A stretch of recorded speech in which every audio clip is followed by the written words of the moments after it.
भारत में अनेक वीरों ने जन्म लिया, लेकिन अंग्रेज और मुगल इतिहासकारों ने भारत में वीर योद्धाओं को इतिहास में हमेशा कम आंक ही देखा। लेकिन सत्य अपनी सत्यता से दुनिया के सामने आ ही जाता है।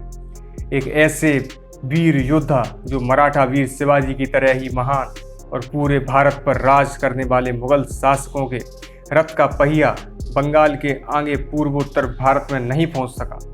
मुगल ताकत और पूर्वोत्तर भारत पर फतेह के बीच केवल एक योद्धा डटकर खड़ा रहा, जिसका नाम है लाचित बोरफुकन। हाँ मित्रों, हम आज बात करने जा रहे हैं लाचित बोरफुकन जी के बारे में।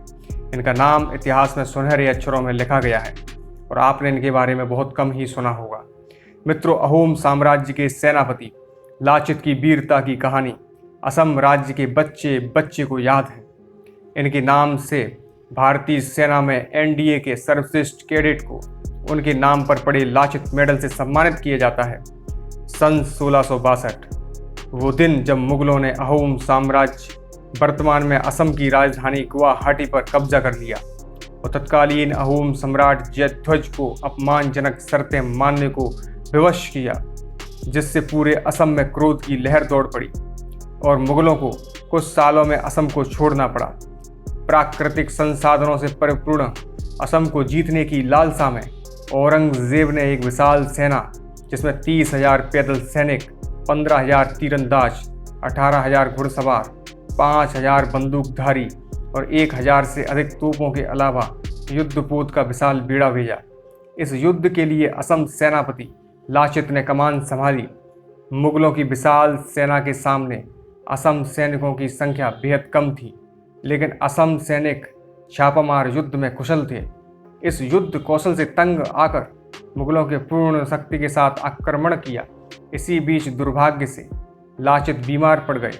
इस कारण असम सैनिकों के मनोबल में भारी गिरावट देखने को मिली। जब जिस स्थिति की खबर लाचित को पता चली तो उन्होंने तपते बुखार में भी युद्ध करने का निर्णय लिया और युद्ध भूमि पर एक गर्जना के साथ मुगलों के ऊपर विद्युत की गति से आक्रमण किया।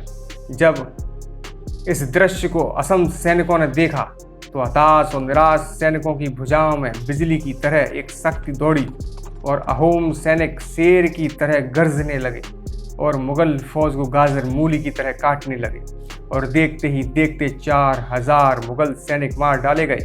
मित्रों, लाचित बोरफुकन के लिए सराय घाट का युद्ध जीवन और मरण का प्रश्न था। वह बुरी तरह बीमार थे, लेकिन भारत माँ की रक्षा एवं मातृभूमि के लिए उन्होंने मुगलों को ब्रह्मपुत्र नदी पार नहीं करने दी। लेकिन लाचित बोरफुकन जीवित नहीं रहे।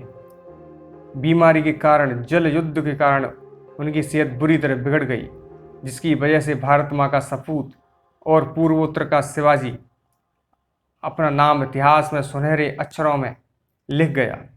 मित्रों, वीडियो पसंद आए तो लाइक से सब्सक्राइब जरूर करें। जय हिंद, जय भारत।